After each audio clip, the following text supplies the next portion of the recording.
Today we're on the banks of the River Loughor. Splendid views for miles around.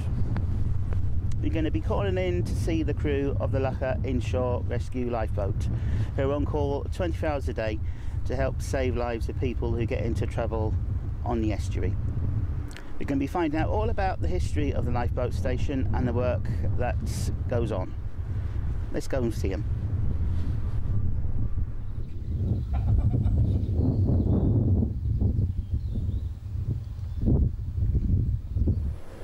Right, as you can see, I'm already wearing most of my gear, but what you can't see is the bunny suit I'm wearing underneath.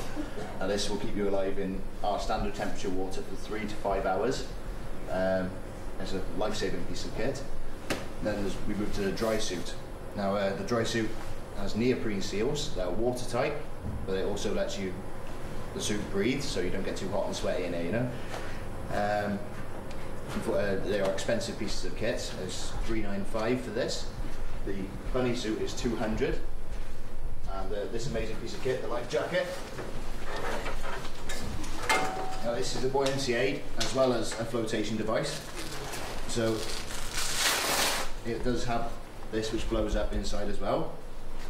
Should the time come, you just pull this lever. Now this piece of kit is worth, I believe, $295.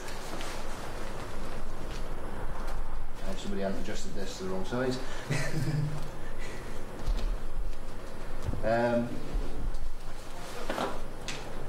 Right.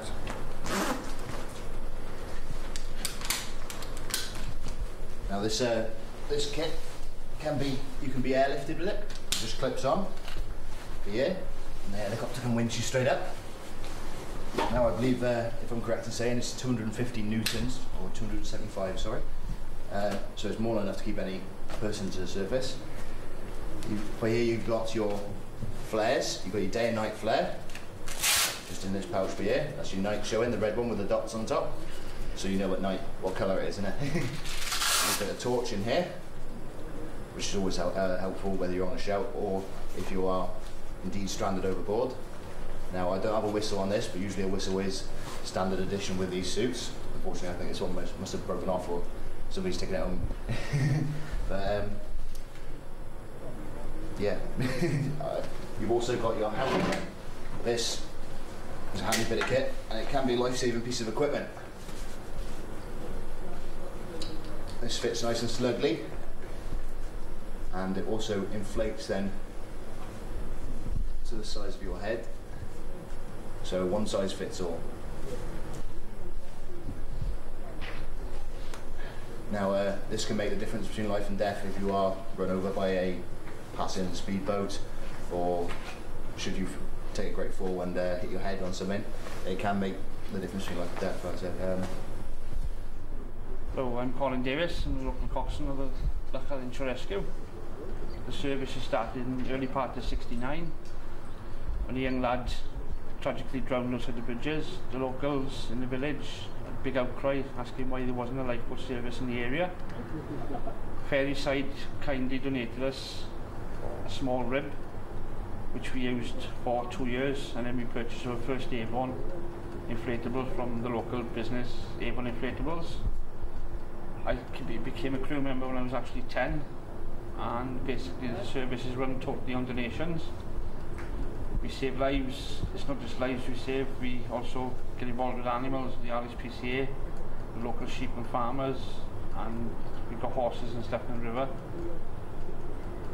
It's giving something back to the community as well, and everybody here works voluntary. It's a good service, we all chip in, we're like brothers and sisters down here. Basically the service has been run totally on donations. We go through the ranks, we go through training. You start off using a small boat, 15-16 hours on a small boat. Then they advance onto the bigger boat where they come through, they get level 2 powerboat certificates. Then they go on to the advanced and safety boat, and basically they become full crew members after they've done minimum 40 hours on a small boat. We've got medical staff here as well. When the boat goes out, it goes out with 4 crew, 1 helm or coxswain, whichever's here on site, navigator, and then you've got 2 crew members who do the towing, ropes and all the first aid and the medical assistance as well. We currently run a 558 metre ribcraft inflatable boat. This is the 6th boat that we've had down in Loughor. We normally run the boats for 10 years, the engines for 5. This is run with 260s and we've got a capability of 35 knots with 4 crew member and fully kitted on board. This current vessel is 2-year-old.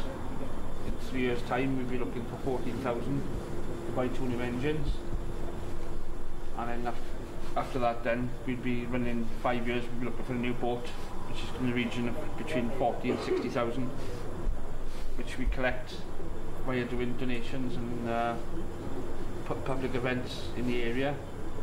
We've got a local fisherman competition that we have regattas, we have festival of tides, and we get local business people donating money to us. And we had friends of Gosainan who have finished their thing, and they came down last week and they gave us a £1,000 donation for our funds. Basically we got junior crew as well. They start off as 16 to 18. They don't actually go into active duty until they're actually 18. And basically at the moment we've got a current crew of 30. So we've been out on the boat in the River Loughor and had quite an enjoyable day finding out what goes on here. With me is Richard, who's trustee and medical officer with Loughor Inshore Rescue. Thank you for letting us come here today. Thank you. Can I ask you first of all, when did the lifeboat start coming out of Loughor? The lifeboat started operating in the estuary area in the 1969 time frame. Yeah. It was following an incident which happened on the estuary where a young lad was drowned, and the members of the community, especially a gentleman by the name of Wilf Pittman, decided that it would be appropriate to try and start a lifeboat service to prevent any further tragedies from happening within the area. Now the river here is notorious for its currents, isn't it? That's correct, it is. It's quite a fast-flowing, dangerous river. Yeah, and there's been a number of different incidents that took place, which made Loughor need an inshore lifeboat, isn't it? That's right. There's been a number of instances over the years where there have been problems, and instances where individuals have been cut off by the tide and vessels have become into distress. And very much as we are a tidal area, the necessity for the boat is quite essential. Where do you get the funding from to keep the service running? All the funding we receive is purely and simply based from the community in which we serve and operate. Yeah. We receive our funding from collection days and fundraising activities that we do, and donations that we receive from various organisations, and also through the range of collection tins which we have placed within the community area. The collection tins are very important to us because it allows people to know that we're out there in the community, and we're very grateful for every penny we receive, literally. Certainly we're grateful for every penny because a service like ours does cost a significant amount of money to run per year, and we have incurred several hefty running costs recently. We've had to replace our tractor, which cost us in excess of £15,000 to £20,000, and we do have, as well as the boats that you've seen operating today, an auxiliary emergency reserve boat, which is used for operating in shallower water and flood rescue situations. And unfortunately the auxiliary boat we had was 15 years of age, and it's come to the end of its service, and we've had to replace that, and hopefully within the next 1 to 2 weeks we'll be receiving our replacement boat from Avon, and that's costing us approximately £5,000 to £6,000 just for the boat alone, and is going to cost an additional £4,000 for the engines.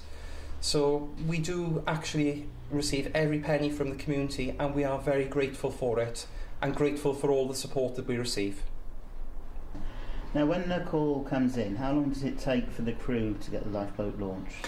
When we receive a call, it comes from Swansea Coast Guard via our pager system, and usually most of the crew live within the area of about 3 miles of the station, and someone can be on station usually within 2 to 3 minutes, and time from call to launch, I think the most efficient we've ever done is 5 minutes. On average, it takes about 8 minutes from call to launch, and that's with the boat being on the water and on their way to the casualty situation. Yeah, now on average in a year, how many rescues is a lifeboat involved with? It's very difficult to say an average per year. We can certainly say that in the years we've been operating, we've had in excess of 400 or 500 call-outs. This year alone, we're currently at about 45 call-outs. Our numbers of call-outs are increasing year on year, and quite interestingly, we can go from having 1 or 2 call-outs per month to one occasion where we've had 3 call-outs on one day. Yeah. Now, over the years, there have been many different shapes and sizes of boat, haven't there? That's correct, they have. What one is currently being used? We currently have a Ribcraft rigid inflatable boat on station. It's a boat that we replaced 2 to 3 years ago now. The average life expectancy of the boats that we operate with is 10 to 15 years. And this boat that we have now, which is Gwachariad, which is Guardian, is the 4th boat that we've had on station, really, and is quite an essential part of our service. Yeah. Now, how many members of crew are there based here at the moment? Currently, we have 22 fully operational boat crew. We have approximately 12 shore crew, and a new initiative which we've started is a junior crew section, which are crew members under the age of 16, so they can develop their skills and become involved with the boat and the community, and eventually become full crew members as they get older. Yeah, now the training. If you want to become a member of crew here, what kind of training do you go through? The training that every member goes through is initially a probationary period. During the probationary period, the crew members experience boat operations and observations and have to complete a task book. The tasks that they have to complete is learning how the boat operates, the nature of the waters in which we work and the risks associated with that, and then they learn basic boat handling skills, then the development onto learning first aid and medical skills, search and rescue patterns, and how to actually tow casualty vessels and assist with any problems. Yeah. Now, if anybody wants to find out more about the lifeboat and its goings on, how can people do that? People can access our website, which is updated on a regular basis, or if they're interested in joining the lifeboat, one of the best ways is to call us on Swansea 891 891. And also we're here every Wednesday evening throughout the year and every Sunday morning, because Wednesdays and Sundays are our training days, and it's the opportunity for people to come and see what we do, and we welcome anyone coming to observe us, because we are there for the community as the community are there for us.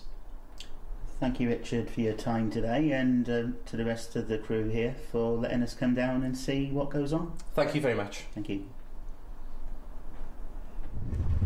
Many thanks to John Edwards and the rest of the crew of the Loughor Inshore Rescue Lifeboat for letting us come down today to find out all about the work that they do around the area.